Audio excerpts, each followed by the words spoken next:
Pour un homme d'affaires, son unité de mesure, c'est l'argent. C'est elle ou c'est lui qui va déterminer celui qui réussit beaucoup, celui qui réussit moyennement, celui qui réussit pas du tout. C'est la combine nanar, être partout et être nulle part. Politique, business et foot, nanar est tellement partout qu'il peut se planter nulle part. Jamais tricard, non jamais tocard.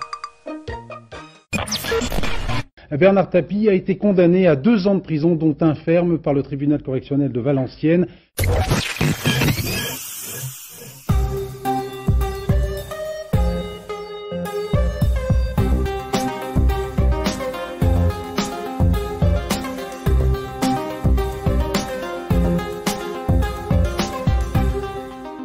Salut, c'est Thomas, bienvenue dans Media Story, le podcast qui raconte les médias.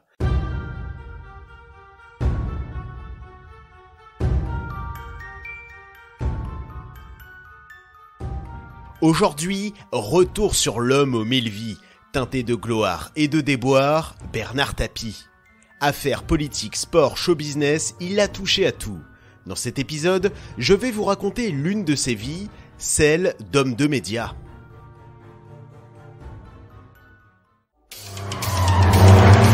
Moi je fonce tout droit, sans me retourner, sans regarder dans le rétroviseur, toute ma vie. Monsieur Loiseau, je viens vous vendre la France de demain. Ah bon, c'est ça la France de demain? Non, la France de demain, c'est moi. T-A-P-I-E. Bernard Tapie. Bernard Tapie. Monsieur Tapie. Monsieur le Président. Souvenez-vous bien de ce nom parce qu'il y aura un avant et un après.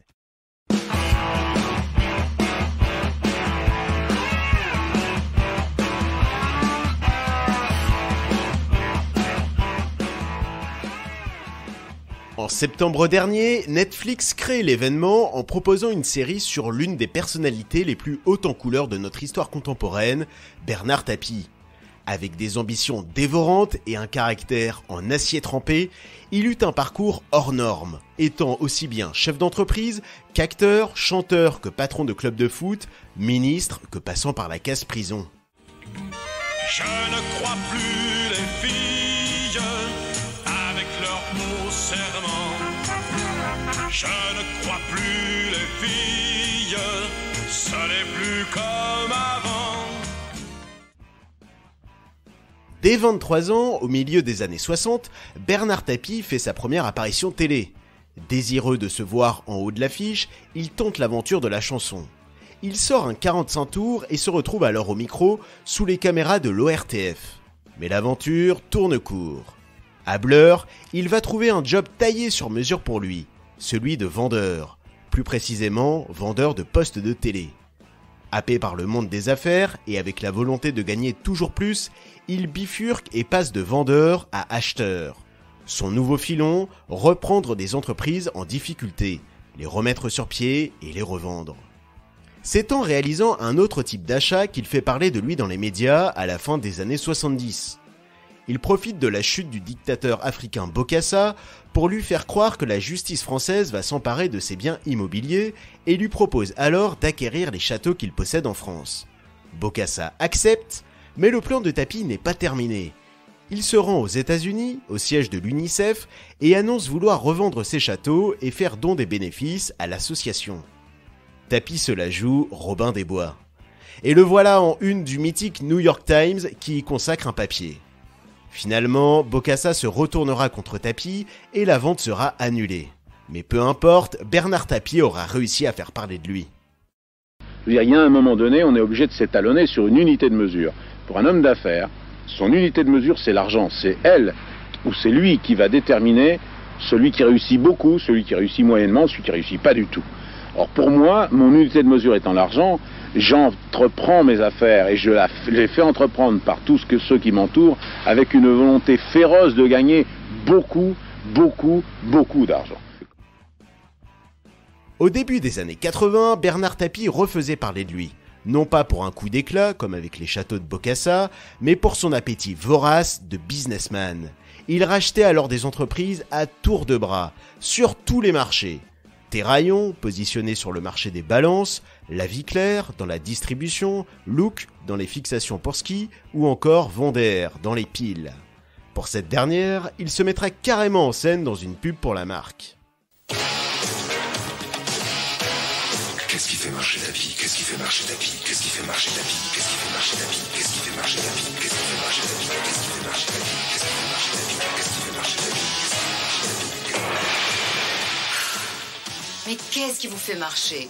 Moi, je marche à l'avant d'air.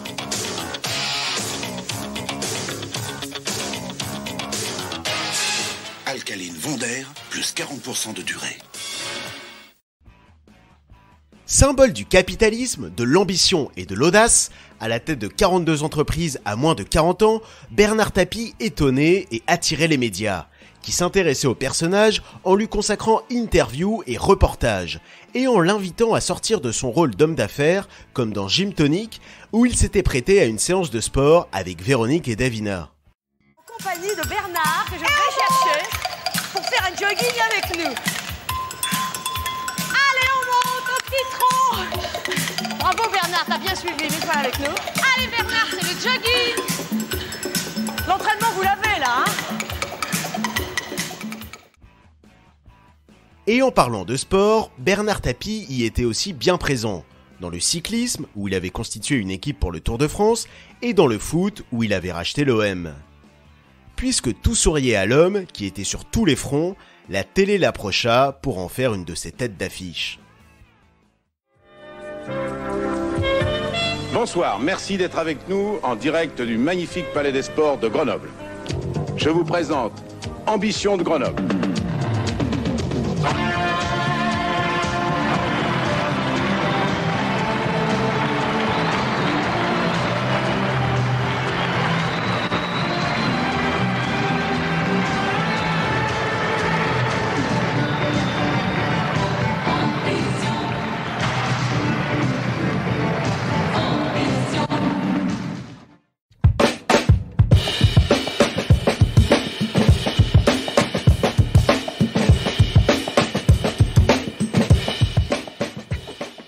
Sur le papier, l'émission de Tapie, Ambition, diffusée sur TF1 en 1986, rappelait le programme Qui veut être mon associé de M6. Centrée autour de la création d'entreprises, elle voyait défiler des jeunes désireux de monter leur boîte devant un jury d'économistes, de publicitaires, de banquiers et de journalistes. Mais forcément, avec Tapie, l'émission allait au-delà du concept. C'était un véritable show. Déjà, chaque numéro d'Ambition avait lieu depuis une gigantesque salle de spectacle, comme Bercy à Paris ou le Palais des Sports de Grenoble, qui était transformé en immense pyramide pour l'occasion. Ensuite, l'entrée en scène de l'animateur, qui arrivait telle une rockstar, sous les applaudissements du public extrêmement nombreux et accompagné par un générique magistral. Un générique composé par Tapie himself. La musique, justement, il en était aussi question. Michel Sardou, Marc Lavoine, Bonnie Tyler et bien d'autres stars venaient rythmer le show. Mélange d'économie et de paillettes, le show de Tapie séduisait le public, près de 30% de part de marché pour le premier numéro. Seulement, l'émission n'était pas du goût de la présidente de la haute autorité, le gendarme du PAF, Michel Cotta. Estimant qu'il y avait une confusion des genres et qu'elle servait surtout les ambitions de Tapie, l'émission fut déprogrammée après 5 numéros. Bon alors, je rappelle bien la chronologie. Il faut qu'on ait tous complètement par cœur dans la tête. Francis commence, il lit son texte. Quand il a terminé son texte, il présente ses partenaires. Tout d'abord, Robert Maxwell. Robert Maxwell. Voilà, Robert Maxwell fait son truc. Il revient sur toi quand je lui dis bon merci. Non, rien. Quand il te regarde, tu sens qu'il a compris. Oui. Tu dis, je vous présente maintenant Evelyne Prouveau. Je vous présente maintenant Evelyne Prouveau. Là, tu dis, Monsieur de Clermont-Tonnerre. Antoine de Clermont-Tonnerre. Voilà. On peut le montrer de la main. Oui.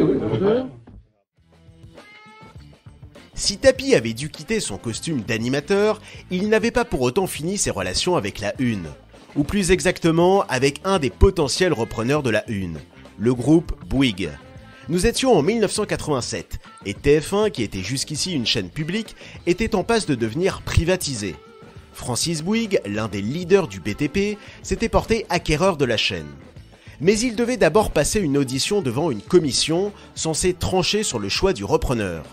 Pour le coacher, ainsi que ses équipes, Bouygues avait fait appel à l'homme d'affaires le plus en vue à cette époque, Bernard Tapie. Et il eut raison, puisqu'il remporta la mise.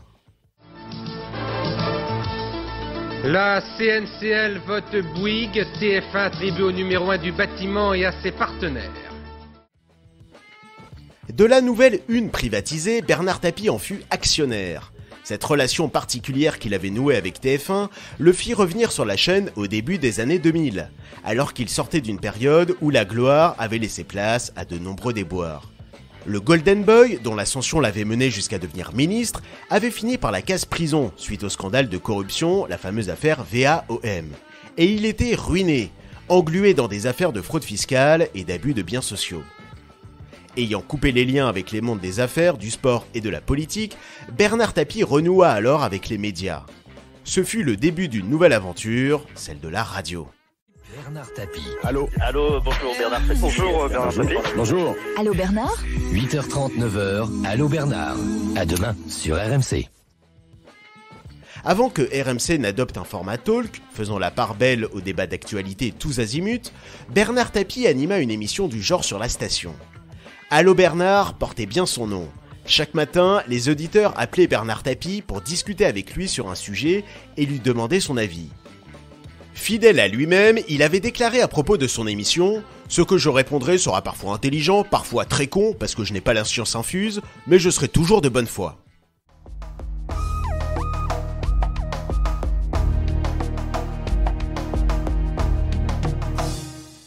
Bonsoir, merci de votre fidélité. Ce soir, mon invité est Nicolas Sarkozy. Monsieur Sarkozy, bonsoir. Bonsoir Bernard Tapie. C'est un moment privilégié pour inviter un homme politique, surtout quand il est dans la mécanique, comme c'est votre cas, d'une présidentielle qui s'annonce tellement incertaine qu'elle passionne de plus en plus tout le monde. Après les ondes de la radio, Tapie retrouva celle de la télé. C'est par la petite porte qu'il revenait à l'écran sur la chaîne du câble RTL 9. Dans Rien à cacher, il s'entretenait avec des personnalités aussi diverses que Nicolas Sarkozy, Nikos Aliagas ou Lara Fabian.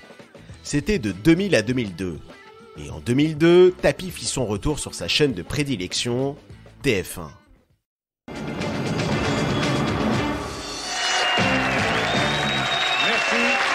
Merci de nouveau de retour sur le plateau de À tort ou raison. On va continuer donc l'inventaire de toutes ces sciences formidables. On va passer à Madame Marie-Claire Estevin. Alors là, vous avez obtenu le premier prix au Festival international de la voyance, s'il vous plaît. Et vous avez fait sensation. Ça, je l'ai lu, c'est reconnu, ça s'est porté à votre crédit. Alors, est-ce que c'est un coup de peau ou est-ce que c'est une vraie voyance? Non, d'abord, je vais vous expliquer. Dans À tort ou à raison, Bernard Tapie arbitrait des débats de société. À sa manière, en direct et sans oreillette. Parmi les sujets, la dépénalisation du cannabis, les ovnis ou la prostitution. Les débats étaient bien sûr à la sauce Tapie. Pour chaque sujet évoqué, il faisait part de son opinion, en plus de celle de ses invités et du public. Une émission qui marqua moins les esprits que son grand show des années 80, Ambition.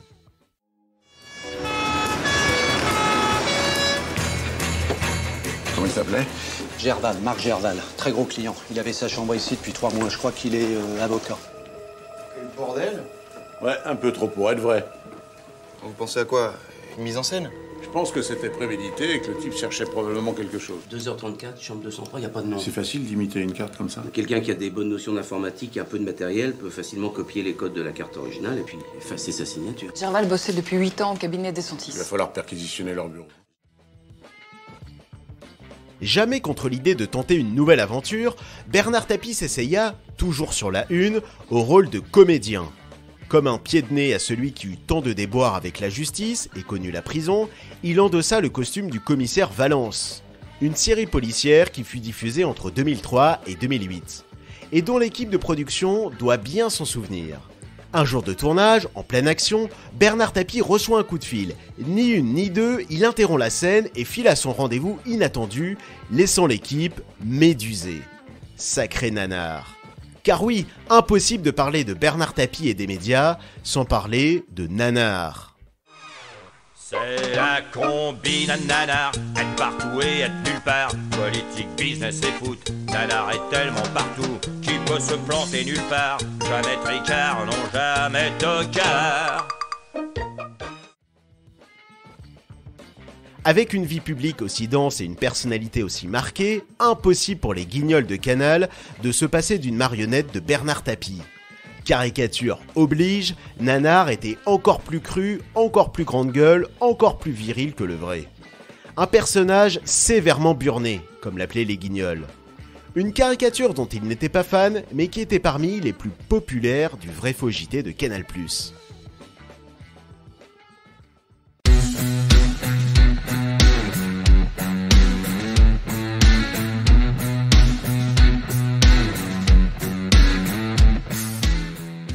À l'échelle des nombreuses vies qu'a eu Bernard Tapie, sa casquette d'homme de médias n'a pas représenté la majeure partie.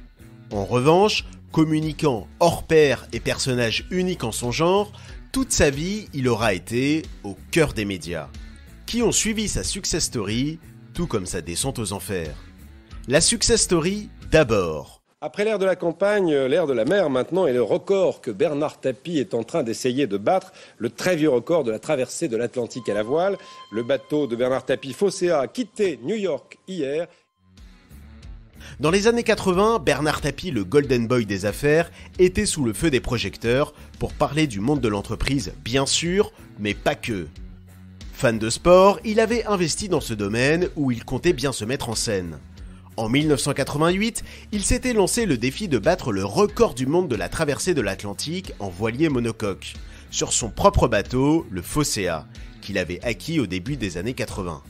Pour faire parler de son épopée, Tapie pouvait compter sur TF1 qui en était partenaire et retransmettait chaque soir des images dans le JT.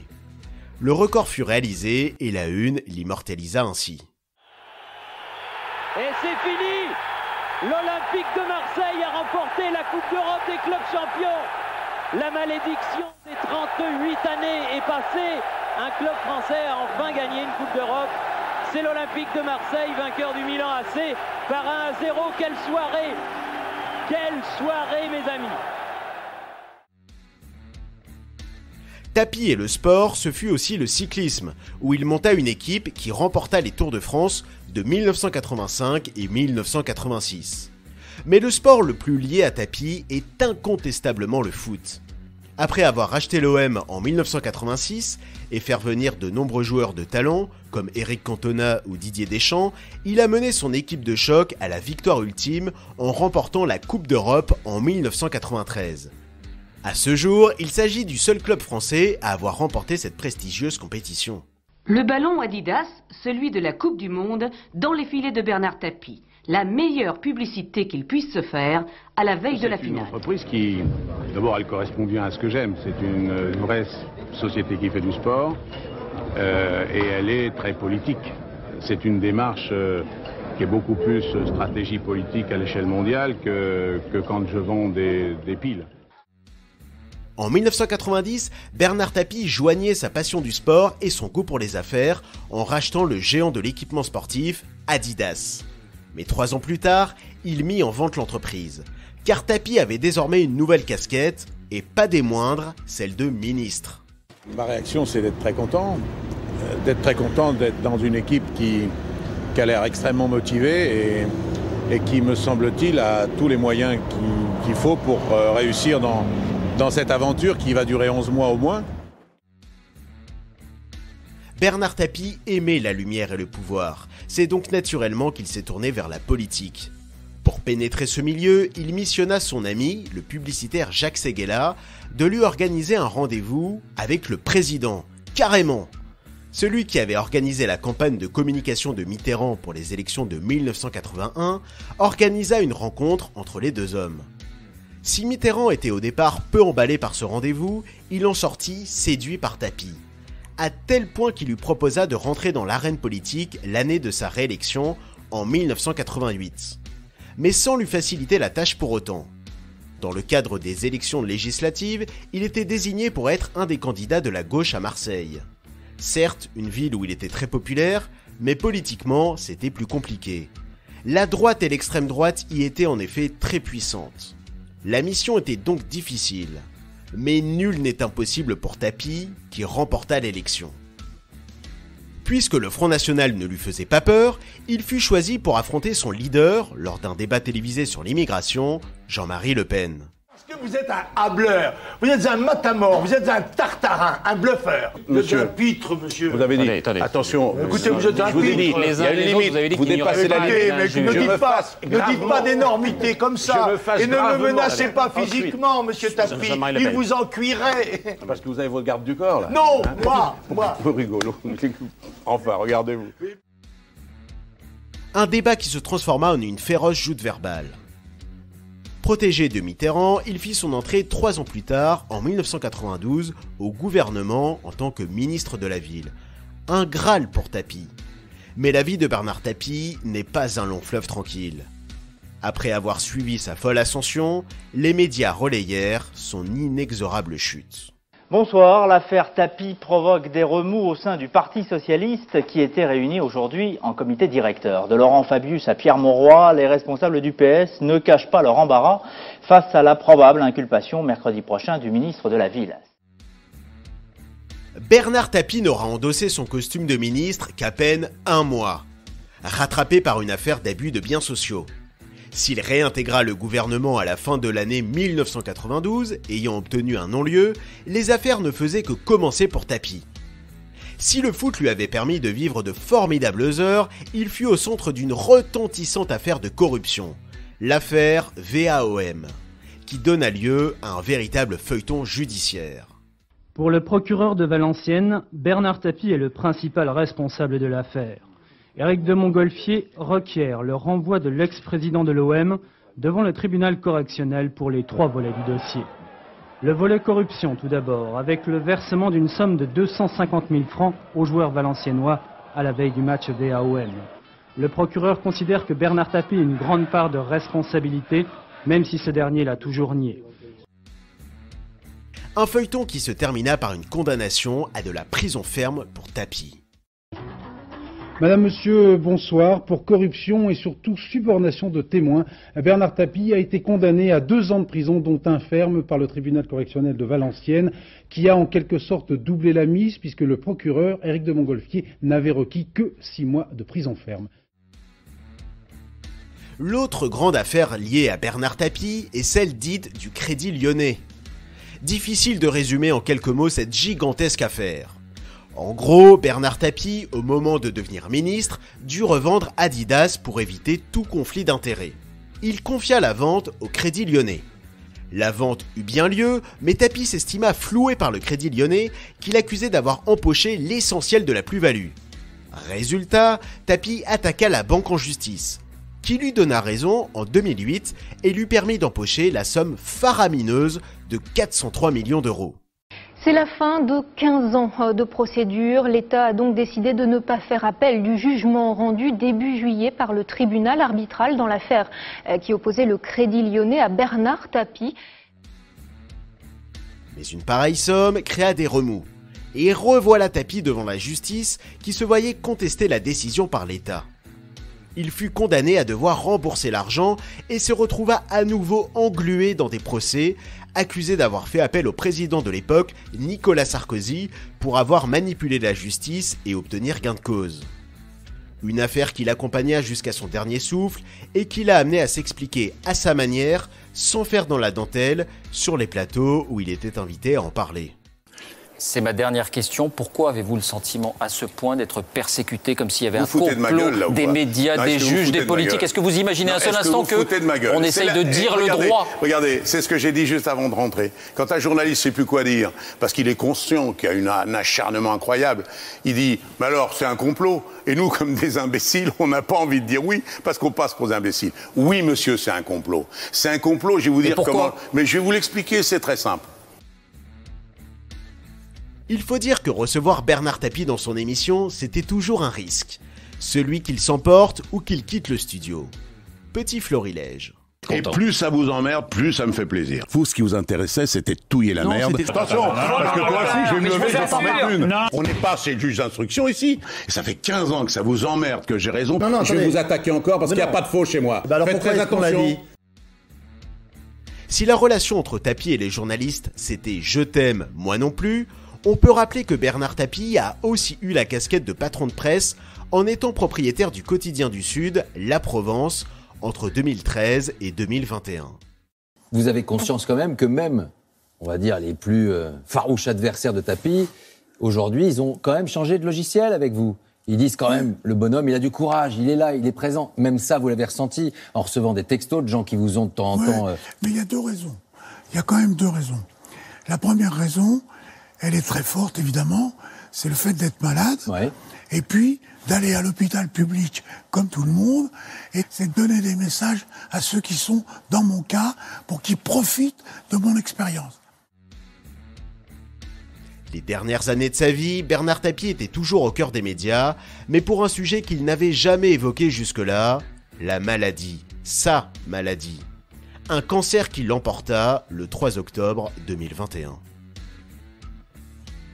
Bernard Tapie a eu une vie digne d'un personnage de roman, attiré par la lumière et communiquant hors pair, ne laissant personne indifférent, qu'on l'adore ou qu'on le déteste, connaissant tant le succès que les échecs.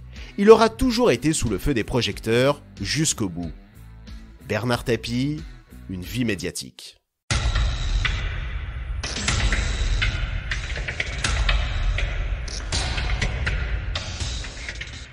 Si vous aimez Media Story, n'hésitez pas à le faire savoir en nous laissant une note sur votre plateforme d'écoute préférée. Merci par avance pour vos retours. Et merci à tous d'avoir suivi ce podcast. Pour écouter tout plein d'autres podcasts sur la culture, la société, la littérature ou les séries, allez faire un tour du côté des podcasts de Podcut. Vous retrouverez tout le catalogue de Podcut sur notre site podcut.studio. Aussi, si vous souhaitez nous aider à faire vivre le label, n'hésitez pas à faire un don au Patreon de Podcut. À dans un mois pour se replonger dans l'histoire des médias.